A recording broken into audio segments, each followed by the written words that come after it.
Hello, everybody, and welcome to the HCW Podcast. This week, we are going to be covering Friday Night Smackdown, Full Gear from AEW, Monday Night Raw, and AEW Dynamite. Stay tuned, it's going to be a good one. Roll intro. HCW Reviews.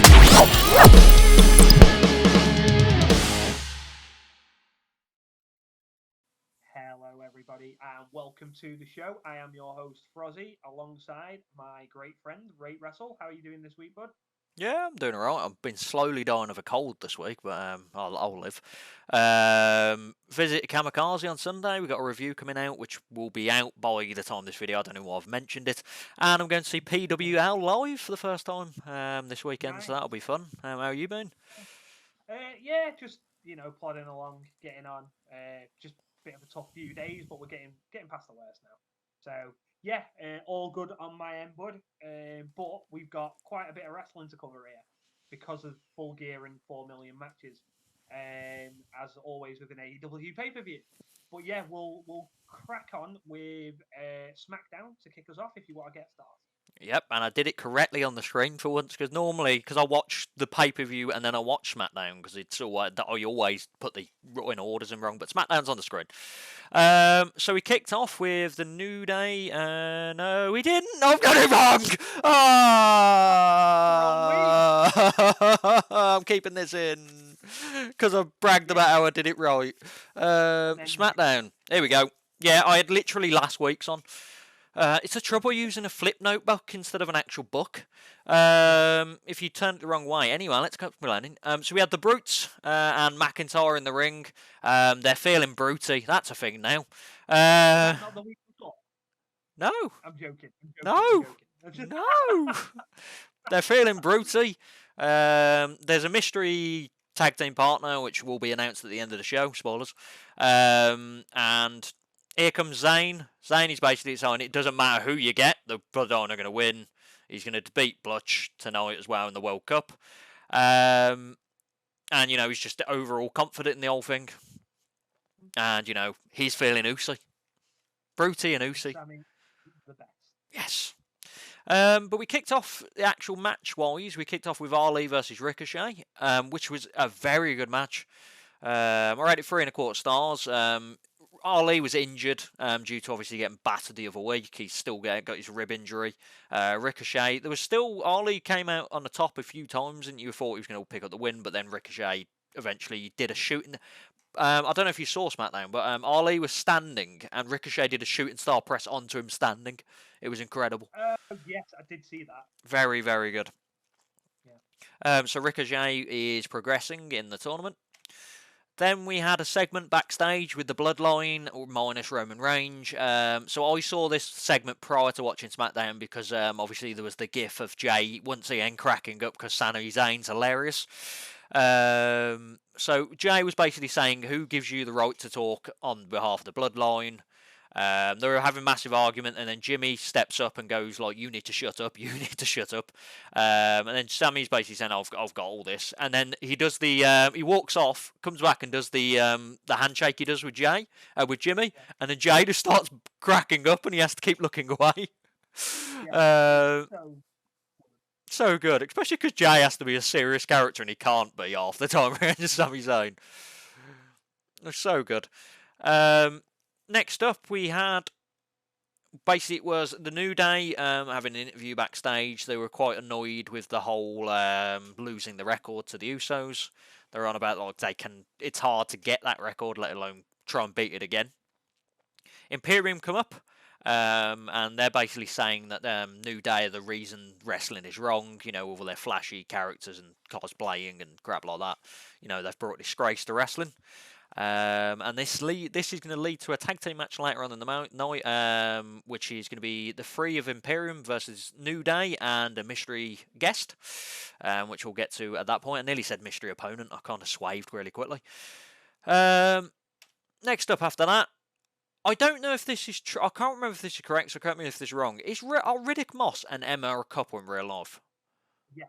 Yeah, I thought so. I couldn't remember, and it just clicked in my mind because they had a segment backstage, and I'm sure they're together. Riddick Moss is doing a weird, gruff voice because his throat was crushed. last time he fought Karrion Kross. Emma's saying, you got this, and he's all hyped and he's got this. So then he fights Karrion Kross, and he ain't got this. He had a few bit offers. I rated 2 stars because it was just clearly Karrion Kross was going to cripple him again, and he did. Scarlett was about to attack, and like Karrion was all over, and then Emma came out at the end to kind of like packed Riddick on the back. So I'm assuming there's going to be a mixed tag at some point in life. Yeah, it wouldn't make sense if there wasn't now. But, yeah. I think there's been a lot of call for Scarlett to actually get in the ring. Because I think that's something she wants to do as well. So it'd actually be nice to see. Yeah, and to be fair, Scarlett isn't terrible in the ring. Like, I saw her wrestle a couple of times where she tagged with Fallah Bar from Impact. Like, it wasn't terrible. It was just tagging with Fallah Bar was weird. Next up, we had Bray Wyatt in the ring. He was basically discussing that he wants to forgive LA Knight, obviously, for... he wants LA Knight to forgive him, sorry, because obviously he sucker punched him with the headbutt. Then LA comes down, he's basically saying, nah! So he's really annoyed by it, but then Bray was going like, I'll shake your hand and stuff like that, and then LA slaps him, and basically says, 1 for 1. And Bray was like, we're even. Like, you could see him building his mind that he wanted to kill him, but he was like, no, we're even, and stuff like that. Then they go to shake hands, and LA slaps him again and runs off and goes 2 for 1 special. And obviously Bray Wyatt is seething in the ring. It's so weird. It is. I don't know where it's come from. I'm glad it's happening. Yeah. Because, like I said last week, going straight to Roman Reigns isn't the right thing to do. Mm-hmm. But yeah, I never pictured this. Yeah, it's good for LA Knight as well because his Max Dupree crap was just awful. So I'm glad they've already brought him back to this crap. Yeah, I said it, DP. Next up, we had Shotzi Blackheart versus Shayna Baszler. It was a typical matchup where they were trying to get Shotzi to look like the underdog. Rousey kept interfering in the matchup. Then, out of nowhere, Raquel Rodriguez comes down. This leads to a distraction, and then Shayna ends up getting rolled up by Shotzi. I rated it 2 stars because it was just a bit meh, and you could see where it was going. Next up, we had LA having an interview backstage, basically discussing that what had just happened, and then he walks. You see a mask in the background when he opens the fire escape. You see like a black mask. And then it goes to break, comes back, and LA Knight is dead. I'm telling you, I don't know if you've seen the images. He's covered in random I don't even know what the stuff is. There's chairs, there's computer equipment on top of him. There looks like a vacuum on top of him, and he's just out cold underneath it. Just like someone's killed him. Yeah. Like he's not moving either. So Bray Wyatt, commit murder. That's how you get the Roman Reigns. Next up, Imperium versus the New Day and their special partner, Braun. Yeah, of course. Boom, boom, boom, boom, boom, boom. And then basically, this was fun. I like the concept. They had a concept of Gunther's slightly scared of Braun. Because obviously Gunther's the big guy and Braun's massive. So Gunther doesn't know how to handle the size of him. Like he keeps running, gently, retreating around the ring and stuff like that. I rated 2.5 stars in the end because it was a bit meh, but the New Day picked up the win with their finish. I can't remember what it's called. It's like the Midnight Rider or something like that, where he's got him on his knees and Xavier jumps off the top rope in a double foot stomp. It's like the demolition move, basically. But I'm looking forward to if they have Gunther versus Braun, that'll be a decent match because it will just be Braun taking 5,000 chops and just taking them because he has to, because he's a big man. Yeah, I like Gunther when he fights these people. Like the matches with Sheamus were great. Yeah. And fighting against bigger people it'll be great. Yeah, it'll be really good. And what was weird as well, not weird, sorry, they went backstage after this and they had Braun and Ricochet. So Braun was basically saying he's going to win the World Cup, and Ricochet says you've got to face me, and I was like, so Braun's going to win the World Cup. But Braun had a massive handprint on his chest, his chest is all red and it's horrible. And that was only after 2 chops. And obviously he's not going to lay back on a guy like that, is he, Gunther? Main event time, we had Butch versus Zayn in another World Cup match. I rated 2 3/4 stars. I don't even remember who won it, to be honest. I'm sure Butch won it. I can't even picture the ending of it. I just remember it. Butch ended up winning it. I'm sure he did. It ended up in the massive brawl with the Bloodline battering the Brawling Brutes. Drew kind of taking everyone out. And then all you hear is the Tribal Chief's music. Everyone kind of pauses. He comes down. Superman punches Butch. Batters Ridge, spears someone else, and then obviously Drew's in the middle of the ring, takes his top off, and they're about to brawl. Then they overwhelm the guys, and out of nowhere, here comes Kevin Owens. So yeah, KO is the mystery partner for the Survivor Series match. KO ends up stunning Roman Reigns in the ring. So that kind of builds up the, that team is going to be pretty hard to beat. I still think the Bloodline will win, because they've got more fodder on the other team. They've got Ridge and Butch, whereas the Bloodline's quite strong throughout. So unless Jimmy loses, because you can't lose to Jay's main event Uso at the moment. Zami's obviously big on the thing, and then Roman and Soa are dominant, so I can't see them losing. No. But overall, it was decent enough for that SmackDown. There was some meh matches in there, but there was 2 good matches, so overall, it's fine. Yeah, and one of them was a surprisingly good match as well. Yeah. With Ricochet and Harley. Mm-hmm. Yeah. But then, so from SmackDown to Full Gear. It's a bit of a different one this time. Yeah.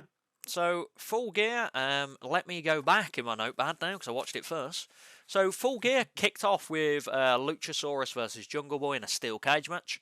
I'll be honest, this match was a lot better than I expected it to be, because Luchasaurus controlled all of it and Jungle Boy sold really well. Yeah. He absolutely mangled Jungle Boy for the first 10 minutes of the match. Yeah. Jungle Boy got a bit of offense in. Christian got thrown out after he stole the keys from the ref, which I thought was funny. Actually, most of the time they knocked them out to get the keys. He actually just stole it out of his back pocket. Yeah. I didn't like that they did that just so they could get tables and crap in the ring. I'm sure they could just get him in the ring anyway. It seemed like a pointless thing. And then Jungle Boy ended up winning by doing the snooker fly splash and tapping out Luchasaurus, which was good. I'm hoping this is the end of this rivalry, though, because this is kind of like a cage match. This is how you end a rivalry normally. So it should be Christian versus Jungle Boy now if you're going to carry it on. Yeah, I don't want to see that again neither, to be honest. Yeah, but it's going to have to happen, isn't it? Because it's with the whole injury and stuff like that. Next up, we had the returning Elite. I know you were looking forward to it, and the Death Triangle. So they did a bit of a package beforehand, and the Elite came down to Wayward Sons, because they've always wanted to do it, and because money can do that. I really enjoyed this match, and you knew I would enjoy this match. So I rated it 4 stars. I really, really enjoyed it. It was just absolute chaos. And the ending was very good. I liked that the dark side went over Phoenix for 7 seconds, and he realised, oh no, I shouldn't have done that after he's rolled him up. So basically, the premise was Pat kept giving the hammer to Phoenix, and the Phoenix kept going and going no. And then eventually, everyone's outside, but it's Kenny and Phoenix in the middle of the ring. Phoenix ends up getting lifted, V-triggered into the ropes. Pac hands him the hammer, and he's kind of out of it. And then Kenny lifts him up into the one with the ankle, and he looks at the hammer and he goes, "It's it with the hammer," and rolls him up. And then afterwards, he's so distraught about it, and Pac's just like, but yeah. So Death Triangle won the match, and they retained the titles. Oh wait, it's a 7-match series now. Was that announced prior to this? No, I don't think so. Did you not know this, by the way? Nope. Oh yeah, this is a 7-match series now. Every week we're going to see this match. Oh, why? Except on January 4th, because surprisingly they're not there on January 4th. The day of New Japan Wrestle Kingdom. Yeah. Kingdom, yeah. Omega's there, isn't he? Yeah, it's challenged Ospreay, and obviously the Young Bucks will be there. 7-match series, baby. 4 stars everywhere, 28 stars. Don't need this. this. I want the Death Triangle to win 4-0, just like... Yeah, same. I was surprised they went over on this one, but now it makes sense. Yeah, because I didn't know I don't know if they announced it prior to this, or no, after this, or beforehand, but yeah, it suddenly was like, yeah, this is 7-match series. If they'd announced it prior, it would have changed my picks. Because I would have seen them then, the Elite not getting the first win back. Like, coming back and winning straight away, no. Yeah, so I feel like it wasn't announced beforehand, and they just decided on a win that it was going to happen. Yep. I feel like the Elite have kicked off and been like, how can we lose on this pay-per-view? Okay, we'll make it best of 7 while he's putting his other bag of cocaine down. Anywho, next up, Jade Cargill versus Nyla Rose. So Jade Cargill was dressed as a Thundercat. Okay. This match was better than I expected. I still rate it like average because I just don't care anymore. They need to get Jade Cargill off the title scene and doing something else. I don't mind doing something else. I just the title's so stale. Yeah, I was going to say, keeping the title, there's no sign of it ever moving. Yeah. So, and they're not building anyone to beat her. So, yeah, like, if she was having banging matches, then it's fine to keep the title, like Roman Reigns, banging matches, you know. Whereas Jade Cargill's not having banging matches, so it's stale and terrible matches. But yeah, Jade Cargill won. Shock. Yeah. Pretty sure I top locked her, actually. So did I. Yeah. Where was I after that? So, my match of the night was up next, which was Chris Jericho versus Claudio versus Sammy versus Bryan Danielson. It was just a great wrestling match. Like, no one let their side down. Like, I rated 4.5 stars, I think, in the end. Like, I can't find it on my... Yeah, 4.5 stars. It was just a superb matchup. Like, everyone looked good. Jericho was slightly getting gassed at the end, but I'd expect it. Like, especially because Claudio was whipping him ring to ring, like, outside. And I really enjoyed the ending. The ending, basically, he was big swinging someone, and then Jericho did a diving Judas effect. He didn't connect it really well, but I liked that he did like a jumping Judas effect. And then he had the smarts that he didn't connect it well to pick him up and then hit another Judas effect. And Jericho ended up beating Claudio as well, so he's kind of like cemented that, you know, he's beaten Claudio. Yeah. I really thought the way that was going to end if Jericho retained is that he was just going to pin Sammy Guevara like some absolute crap way to retain it. But that's what I thought it was going to happen. Yeah, and the big thing from it as well, that Guevara and Jericho were kind of working together, and then they started brawling as well, because Guevara wanted to win the title, so that was good as well. And obviously Danielson and Claudio were always going to batter each other. But yeah, it's such a good match. Such a good match. Next up, we had the returning Saraya versus Britt Baker. I rate this 3 stars. Like, I think it would have got more stars from me if it didn't become so absurd sometimes. They were just kicking, like, Saraya kicked out of 4 curb stomps, it felt like, in the end. Like, come on. Like, come on. Like, you know, like, it was a good match. Like, Britt Baker worked on Saraya's neck a lot, and it looked like she was pole driving and everything like that. And, like, Saraya looked really good. It was just, there was too many finishes in the match. Like, Saraya, I understood Saraya's work at the end. She hit Britt Baker with like 3 page, what I think they're called a nightcap in the end, the finisher. She hit her 3 times at the end in a row, which makes sense to me to put her out, but like not hit a curb stomp, get pinned, kick out, then hit another curb stomp later on in the match. You just like, come on. But overall, it's good. It's a good return. It's just there was too many finishes. Joe versus Wardlow versus Hobbs. So, I didn't see the winner in this. I'm going to be honest, I didn't expect it at all. So, Joe won the match. I rated this 2 3/4 stars. It was just meaty men hitting each other at a slow pace. Hobbs looked decent. Wardlow, he's kind of on and off for me at the moment. Like, his power bombs are great and stuff like that. He's just not, because he's been having squash matches and stuff like that, he's just suddenly thrust into this is a bit odd. But yeah, so what happened was Wardlow basically was powerbombing Hobbs. Joe removed Wardlow, and then he choked out Hobbs, who was already out cold, so the ref called it, which was fair enough. So Joe is now double champion, as the Death Triangle would say. Yeah, I really thought Wardlow was going to win. But yeah, it is Yeah.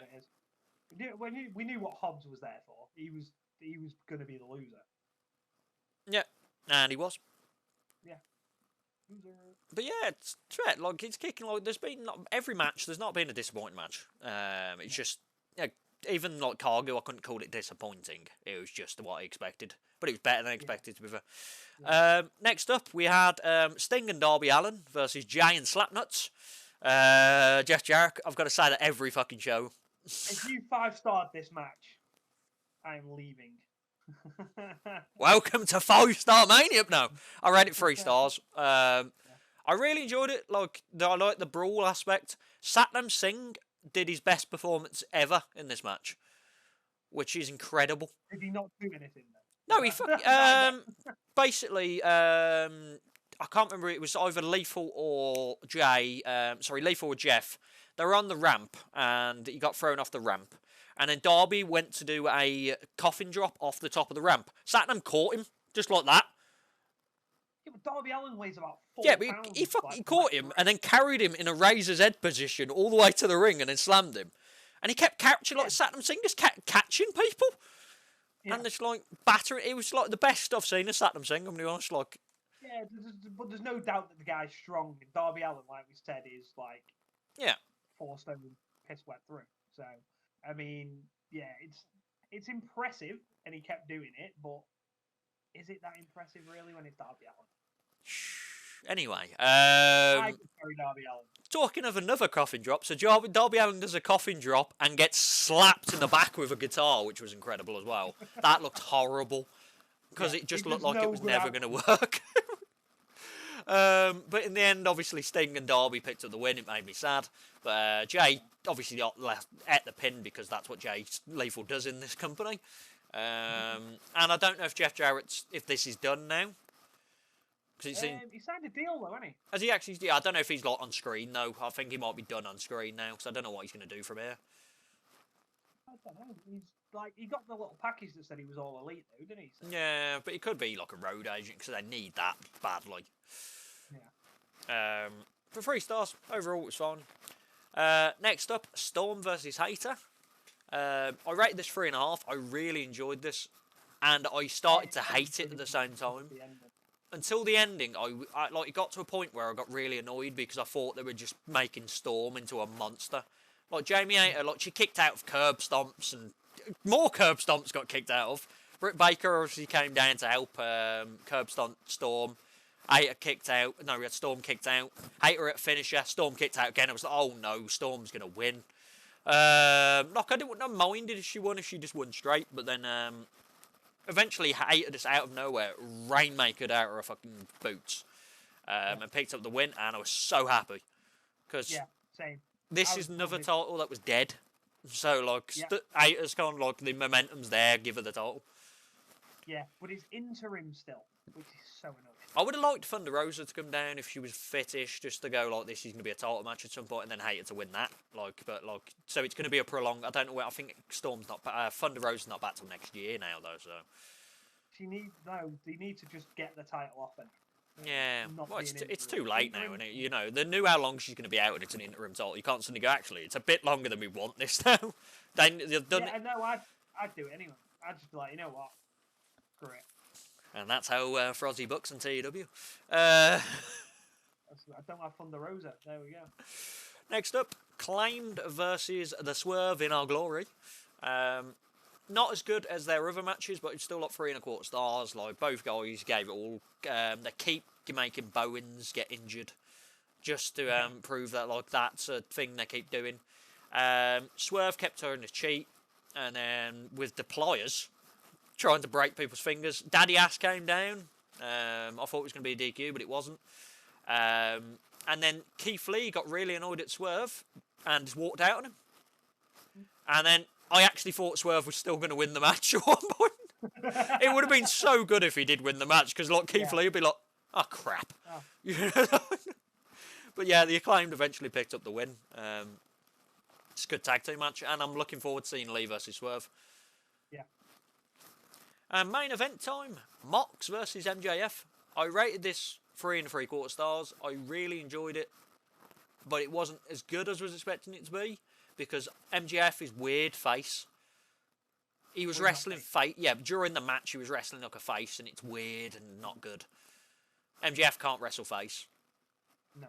Like what stuff he was doing in the showboat, and it just didn't work. Good match though. The ending was very good. So obviously, You never saw it coming. yeah, because MJF got the diamond ring. He was about to hit Moxley with it, and then William Regal comes out and going, "No, you don't, you dare, Sonny Jim! Don't you dare! I'll come in there!" And then he drops it and he goes to William Regal. They start brawling and stuff like that between Moxley and not Regal. Moxley and Moxley start ringing. I'm just going to carry on with what I just said. Moxley and Moxley start brawling. That's what I said.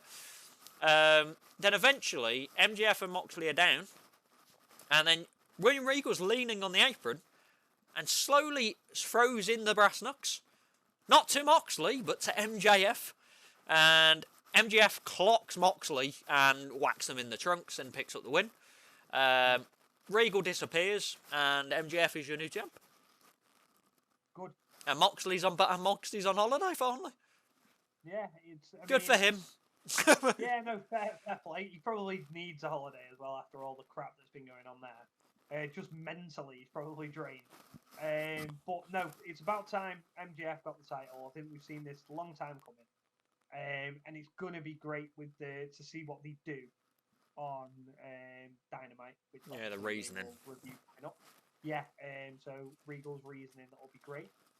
And hopefully it does start something between Regal and MJF that's like prolonged, rather than him just being, "I've screwed Moxley and that's it." Because that would be disappointing. Yeah, it needs to be something. I can see a Regal match. Because Moxley's always faced Regal a lot. Yeah. I can see it being like a random match happening. Like a tag team match, though. I can't. Then again, it depends what Regal wants to do. Regal's one of these guys. Exactly. The way he wrestles, he could wrestle. Like he's not like he's just a grappler, and he's. Yeah. Him and Moxley would have quite a good match as well, I think. Even though he's not wrestled in years. Yeah. But yeah. And did you see the Full Gear scrum? I feel like this will have got more viewers purely because of what happened in the last scrum. But MJF was fantastic in this scrum. Being a full-on heel, just telling everyone to piss off, and just being like, "I'm the guy, I'm the champion, I told you, and this is how it's going to be from now on." And what did he say at the end? What was his closing line? I can't even remember. I just know it was great. It was Jim Cornette's famous "Thank you, fuck you, goodbye." Oh yes, of course it was. And everyone lost their mind like he did a Cornette fucking thing. Yeah, it was. It was fantastic just seeing him limping off as well. But yeah, loved it. And I think the pay-per-view overall was very good. So. Yeah, look, there was not a crap match on the card. There was like 2 average matches, the rest were good, and then there's 2 really good matches. Actually, 3 really good matches. Like, yeah, Moxley. I like the Elite. Obviously, you didn't. And then the 4-way. Yeah. But yeah, I mean, from AEW standpoint, you do tend to put on, like, match-wise, they're always pretty solid. Some of the stories are quite questionable at times, so it'll be interesting to see where they go with some of the stuff they've got going now with Swerve and Keith Lee. Then where are you going to take Jamie Hayter from here?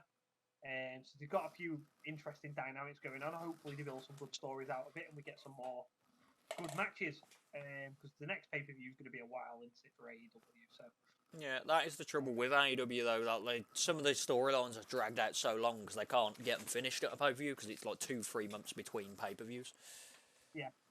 Yeah, we'll see how it goes. Hopefully they start learning how to drag these things out and not make them boring. Because I think that's like, you guarantee that at the end of the feud, you know the match is going to be great. The way they get to that match is so boring. Yep. So now they're just having 7 matches in a row of the same match. Yeah. Now we're just I'm going to love it. But yeah, we'll move on from Full Gear and we'll jump straight into Raw. So yeah, Raw is war. I just wanted to say that. So we kick off with Kevin Owens in the ring. He's coming for Reigns. because, he lost a few times, but now he means business because he's back to old KO. The Bruties come out after that, and they're all in the ring. It's fight night and stuff like that. And then out of nowhere, the who I didn't expect to be coming down, the Judgment Day. Yeah. And they're like, I'm going to kick your ass if you don't go back to SmackDown, was the whole civilization. All of them said it, except Dominic said it in a weird, snivelly way. And I was like, oh, Dom. But this led to the Brawling Brutes versus the Judgment Day. So I rated this 3.25 stars. I really enjoyed it. It was just an ass-kicking match. Dominic looked decent in it, but Sheamus was just battering him. And they ended up picking up the win because what was happening was the Brutes and that lot were battering, and then the OC came down to kind of even the odds with everyone else because Dominic was trying to run off. And then it was just great action overall. And it ended with one of them getting a stunner, and I can't remember which one got a stunner. No. Someone got a stunner. It would have been someone snivelling. I'm trying to think. It might have been Dominic. Yeah, I was going to say probably Dominic then. And Dominic ate the pinfall in the matchup, and Rhea was not happy. Mami wasn't happy.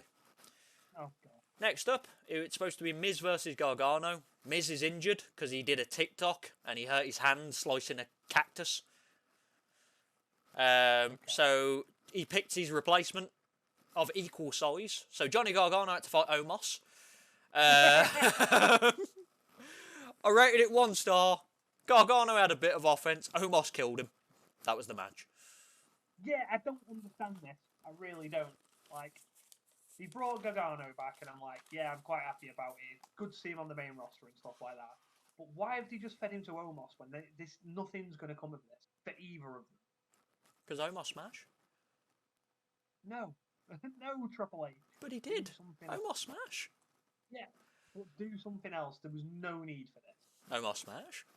That seems like a Pokemon to me, that's all right. Next up, we had a really weird Seth Rollins pay-per-view interview. God damn it, I'm having a trouble time right now. So basically, he was discussing that he survived Lashley. But, if people are coming for him, look what he did to Rhodes. He lost 3 times to Rhodes, but, he put him on the shelf, supposedly, so fair enough. Yeah, that had nothing to do with Cody Rhodes. Yeah, nothing to do with Cody Rhodes lifting a heavier weight than expected and ripping his whole pec.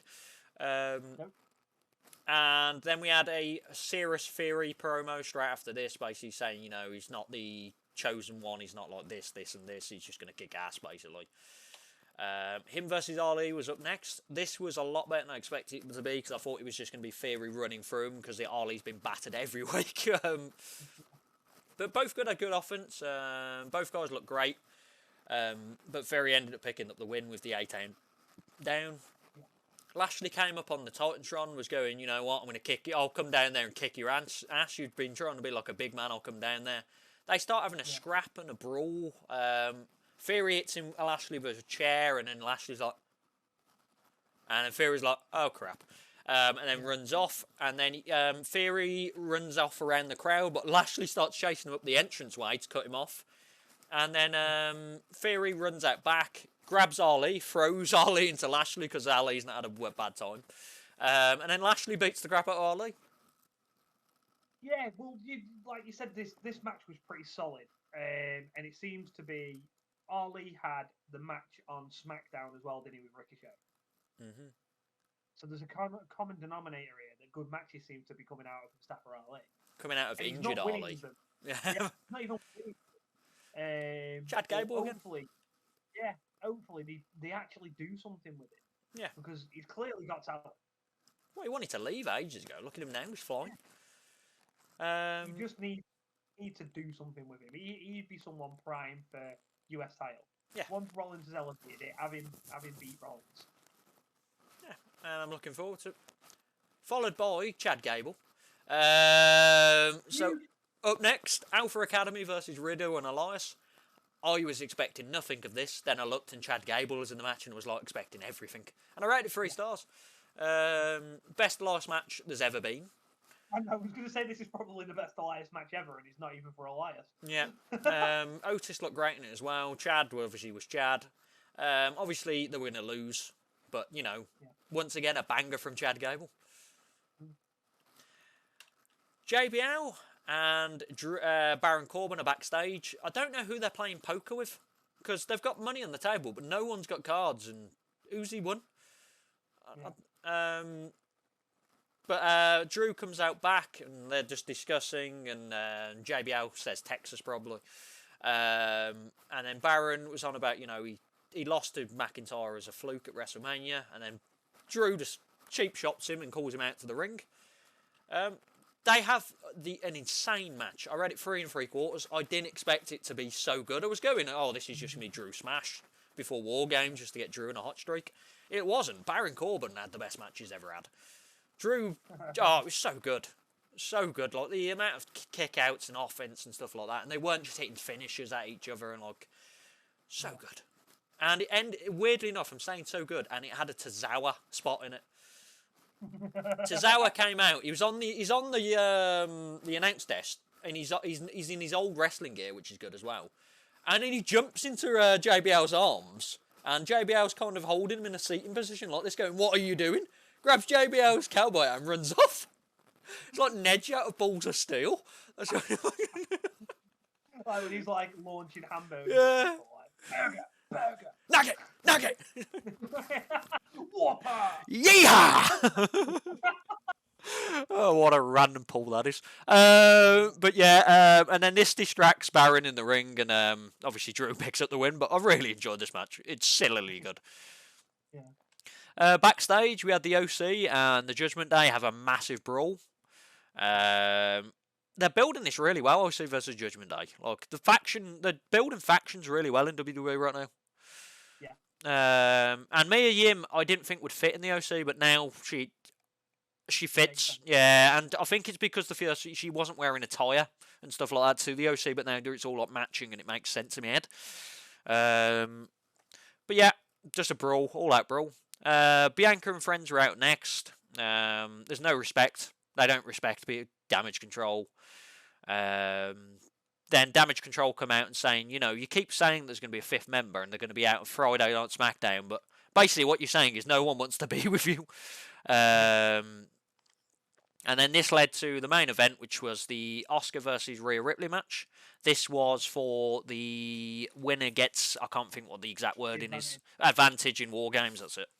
I read it 3 1/4 stars. Ripley won clean, which I was really happy about because I thought it was just going to be like a distraction fest. But Rhea won clean. Both girls great in the ring, so I expected a good match. And it's good to see Rhea actually fighting. Yeah, I was going to say it's been a while, hasn't it, where she's just been throwing guys around. Yeah. So, no, it is good to see Rhea Ripley back in the ring. Yeah. But who do you think the 5th person's going to be? Beth Phoenix. Yeah. No, I can't I think that. I think we mentioned it last week, didn't we? I don't know if we mentioned it last week or prior, but it's got to be Beth Phoenix because I can't see anyone else being on the team that would entice what the story is. I think the only thing that I'd probably forgive if it's not Beth Phoenix is if they make it Sasha Banks. Yeah. Yeah, fair enough. It's a big return then, isn't it? But yeah, if you give it to someone like, I don't know, it's not going to happen this way anymore. Say someone like Shotzi or something like that, or Raquel, or. Do you know what I could think could happen, which is going to make me sad? Dana Brooke. Oh God. 24/7 champion in the bin. Yeah. They can't do that. They can't do that, can they? No. It's not even in the bin anyway. She missed. Yeah, she could easily go and retrieve that title if she wanted to. In fact, that is what they should do. WWE don't recognise the title, but let Dana Brooke go and just wander around with it and just say she's the champion and stuff like this. At least you'd have a storyline then. Yeah, because they ruined Dana Brooke a lot. The 24/7 title meant nothing to me still, but she made it a bit better. And she's not great in the ring, but she's not the worst either. So.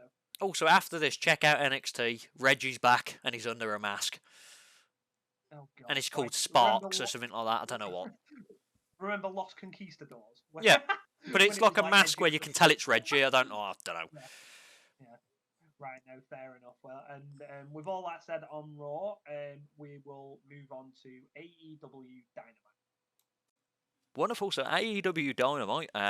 So it kicked off with William Regal in the ring, and he was discussing the whole MJF incident. Well, barely discussed it. He basically said that MJF isn't turning up in front of you people. I don't even know where we are. And what's between me and MJF was an email, which you are all not privy to seeing. And then that was pretty much it for that. Then Mox came barreling down like a thunderbolt, but then Brian Danielson, came rolling in and kind of stopped him nutting Regal. Yeah. Brian Danielson was begging Moxley literally on his knees not to hit Regal because, you know, he's had like brain aneurysms and heart attacks and stuff like that. Eventually Moxley calms down and the only words he says to Regal is, "Run." So, you know, and then Regal just besmirchedly walks out the ring and walks up the entrance. Yeah, and that's the end of that. The Daniel Bryan part and all this was really, really good. Yeah, like especially because he went, "I don't care if the crowd are booing. You know, you're not going to hurt an old man," basically. Yeah. But as I was discussing to this previous to this, I can imagine Regal might have some kind of not match, full-on match, but like there might be a brawl kind of thing happening. Yeah. Because you know his style of wrestling, he doesn't need to be full-on like match fit all the time. No.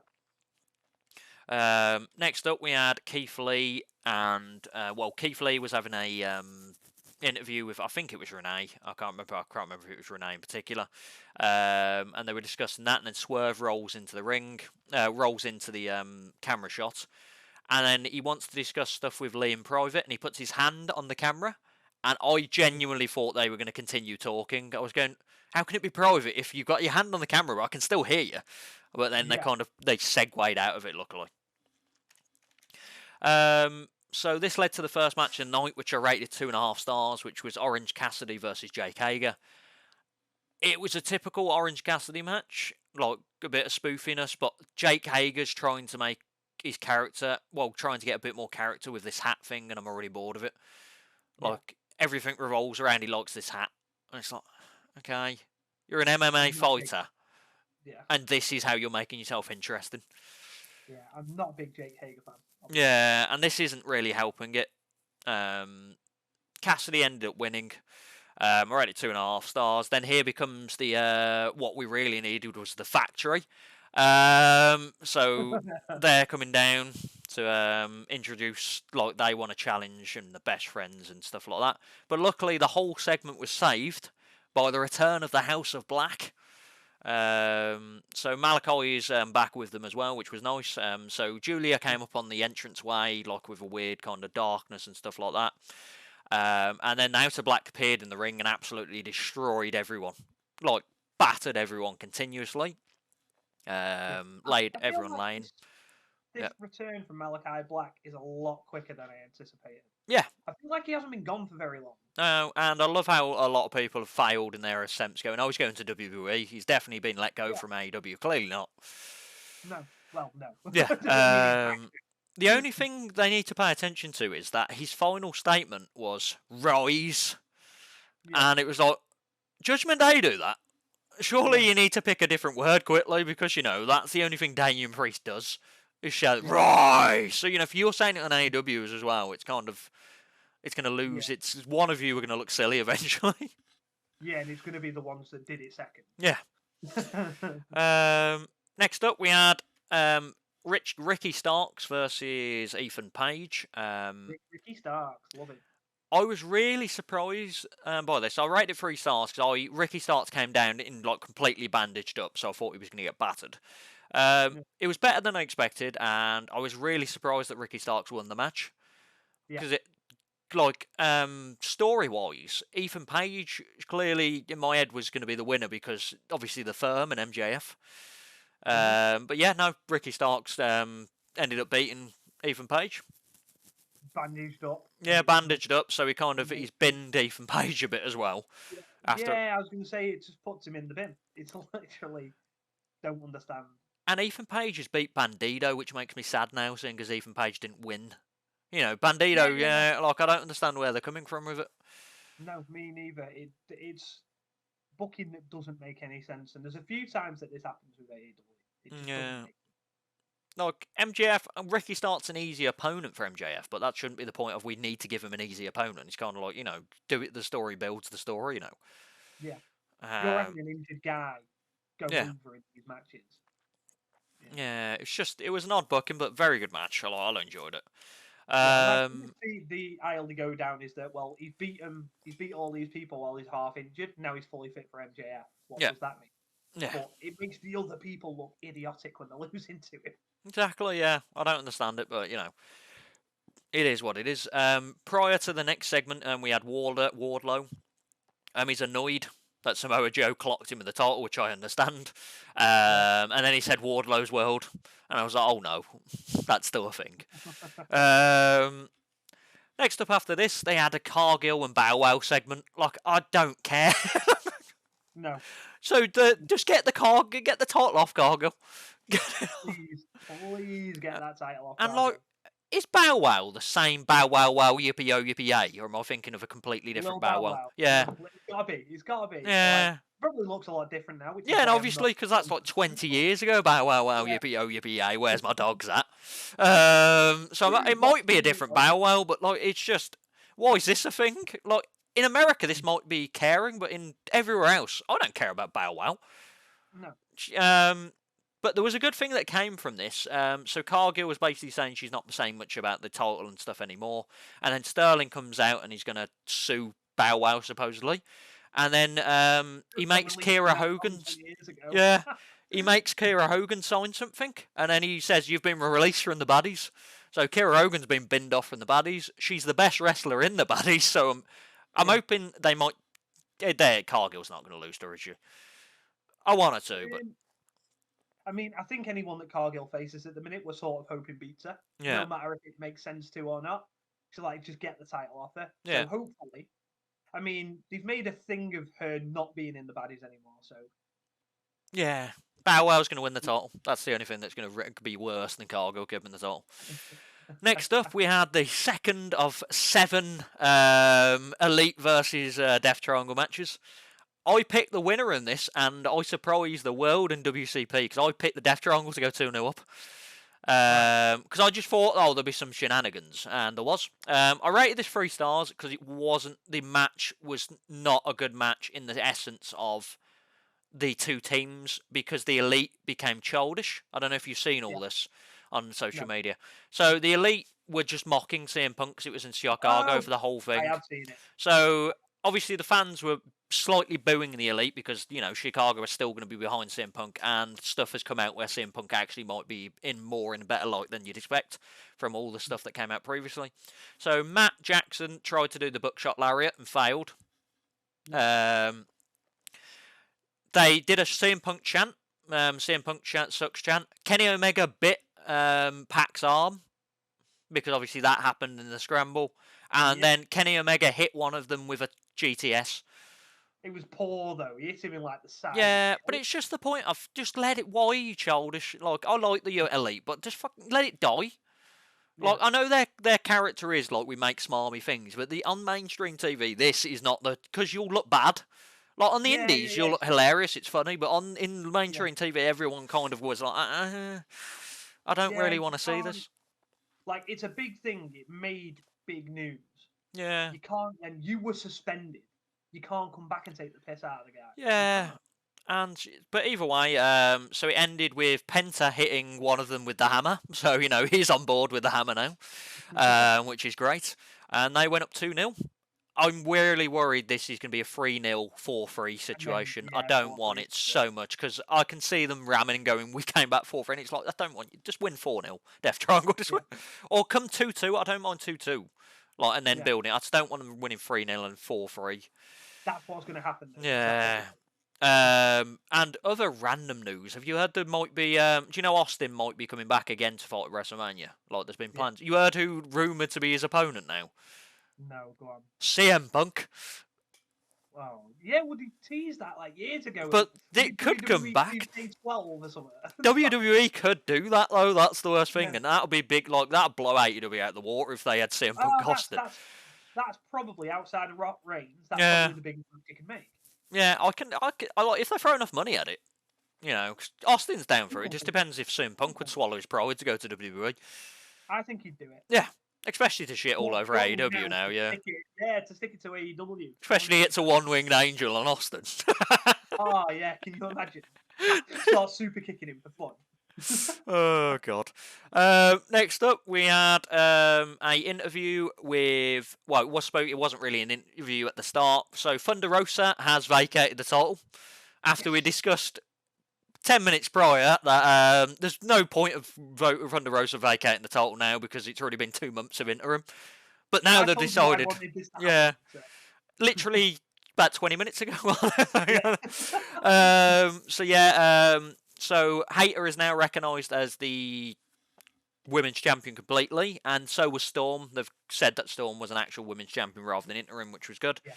Yeah. They introduced Hayter and the Britt Baker and Rain. What's her name now? Rebel. Hayter's about to speak, and then Britt Baker cuts her off and basically just talks over and stuff like that. So they're still spamming that might be a feud. And then it leads into a 6-women tag match. A three-way tag match, basically. Yeah. So you had Britt Baker and Hayter, Willow and Sky Blue, and then another team. TJ, that was it. I rated it 2 3/4. It was better than expected, and they kind of made Hayter just like a beast in the match, which they needed to do. Yeah, they keep foreshadowing, like you said, the Hayter and Britt Baker stuff. Britt Baker has just lost a big match on pay-per-view. You can't do that match now. Yeah. You can't. Yeah, but they will. Next up, on Rampage this weekend, FTR versus Top Flight. Why did he keep putting FTR on Rampage? It's so annoying. Because why do you not know what they've got? Why?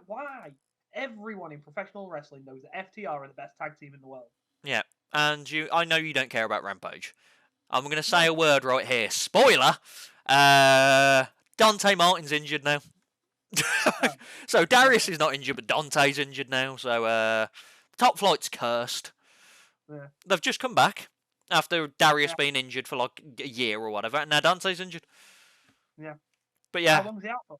I don't know, a few months supposedly. And obviously FTR won, but there was no real... I don't even know if they actually won, but I'm assuming they've won. I just know there was an injury. So I'll look silly if they didn't. Next up, and pre-main event, we had the acclaimed Full Gear wrap-up. So this was a thing. They were basically just discussing that they won the title. They could beat anyone. And then on the Titantron, here comes Jay Lethal and Sanjay Dutt. And my man Slapnuts. So Jeff Jarrett's passed Full Gear, so I'm happy about that. And he didn't call it Slapnuts this time. He calls it Slapmax. Because, Max Caster. So I think the shadowing, not a tag team match, but a match between Jeff Jarrett and Max Caster. Random, but I want it. Because Jeff Jarrett. Don't care about it. As Alex Connor said, anyone that's my friend, I rate high. Jeff Jarrett's my friend. And then the main event, in a match a lot better than I expected, because I like Ishii because he's strong style, but I just couldn't imagine him and Jericho having a good match because. Yeah. But I rated 3 3/4. It was just brutal. Yeah. They had a chop battle that lasted the whole of the break. Came back, Jericho's bleeding from the chest, like full on, like blood all the way down, not just like dribbles. Yeah. I mean, did a DDT on the apron to Ishii, and he did an RVD on the apron. Basically, he went like that and then fell down. Yeah. Absolutely battering each other. Strong hits, everything like that. Ishii did a co-breaker on Jericho after Jericho did a co-breaker to him. But it ended with Ishii tapping out to the Walls of Jericho. Well, it was the Lion Tamer rather than the Walls of Jericho. So we had him in the Walls of Jericho. Ishii kind of slipped underneath, where they roll underneath. Then he kind of twisted and put his knee on the back of his head. Ishii stuck his middle finger up, then tapped. So it's basically like, fuck you. But yeah, this hurts. So I really like that, and then I didn't understand the ending. So Jericho came rolling up the stage, was about to attack Ricabani again, and then I was thinking, who's going to stop him? And it's Claudio. So he slaps Claudio. Jericho slaps Claudio slaps Jericho, and that's pretty much the end of the show. But it's also Claudio just lost clean in the Fatal 4-Way. So why can he be the next challenger? I don't understand the logic. No. And the worst thing is he's definitely winning, because have you heard the stipulation for their match? No. If Claudio loses, he joins the Jericho Appreciation Society. Yes. I always forget, and then I'm like, I said it. Yeah, I do remember. Yeah, so it's clearly like there's no way that can be. I can't see him joining the Jericho Appreciation Society. You know what? I can. Can you? Like, I don't. Yeah. I just don't understand the logic of it, because like. And then he breaks them from the inside. But hasn't that been done so much? Yeah, that's the way these things go. That's like, it's just what happens in these things. Yeah, but it's kind of didn't they? They literally did it with MJF, and the who did he was part of? He was part of fucking Jericho's team, wasn't he? MJF, yeah, and then he did it. Yeah. I can't remember what they were called. Inner Circle. Yeah, that's the one. Yeah, Jericho Appreciation Society. They had the big slow fucking stadium stampede, didn't they? Yeah. So but yeah, so that's a thing. Yeah, I mean, like you said, there's a lot of stuff on Dynamite that doesn't make logical sense. Somehow they'll try and make it make sense. It won't, but it's wrestling. Yep, and that's the end of the show and the podcast and the dreams. So, what was the match of the week for you then after reviewing all that wrestling? What did you end up rating as match? If we class pay-per-view match, it'll be the 4-way. Yeah. But if we're cancelling just weekly television, it'll be Ishii versus Jericho. So Jericho won 2, baby. Man of the match. Match of the year. Match of the night. Banger. Our Ocho wins everything. He's having good matches at the minute. And you can tell I'm not extremely WWE biased, because both my matches are AEW. Yeah. Well, you'd expect, like, if you were going match of the week and not regarding pay-per-views and TVs as being separate, AEW was probably going to win match of the week this week. Yeah. Purely because the pay-per-view matches tend to be really good. So, but no, that brings to an end Dynamite and brings to an end the show. So, as always, Ray, thank you very much for your reviews and ratings for each of those matches. And we'll look forward to doing that again next week. We will be going live on Twitch this weekend as well for TEW. Probably very early for you American viewers, because we're going early in our own time zone. Because DP sucks. Yeah. DP just says he needs loads of notice, which we give him, and then but yeah, we will be live, and there'll be videos coming out around all that soon. We've got loads pre-booked. And in the bank, Rate's got reviews coming up from other shows, and so is DP, and there's more interviews on the way as well. Yeah, and I'm going to mention quickly, before you segue out of here, I've got a preview coming up for the Kamikaze main show with the GM. So that'll be good, of the main show. So, we're expanding past the dojo, but I'll always remember the dojo when I become big. Mate, you're never going to become big.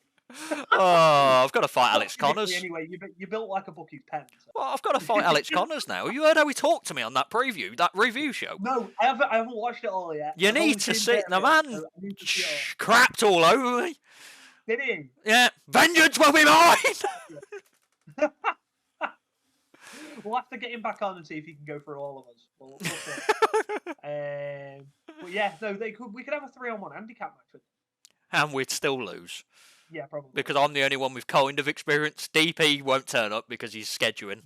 If it's a Saturday, we're screwed. I'll just be outside like Jim Cornette in tennis. But no, thank you very much, everyone. That will be the end of the show now. We're not going to segue away from anywhere else. So follow us on Twitter at the HCW Show. Make sure you like, subscribe, and comment. Everything you like, everything you don't like. We appreciate all feedback, bad or good. But yeah, keep following and we'll keep pumping out the videos. So from me, that is goodbye. And from Rate, Solo. see you on the next one. Screw you, Alex Connors.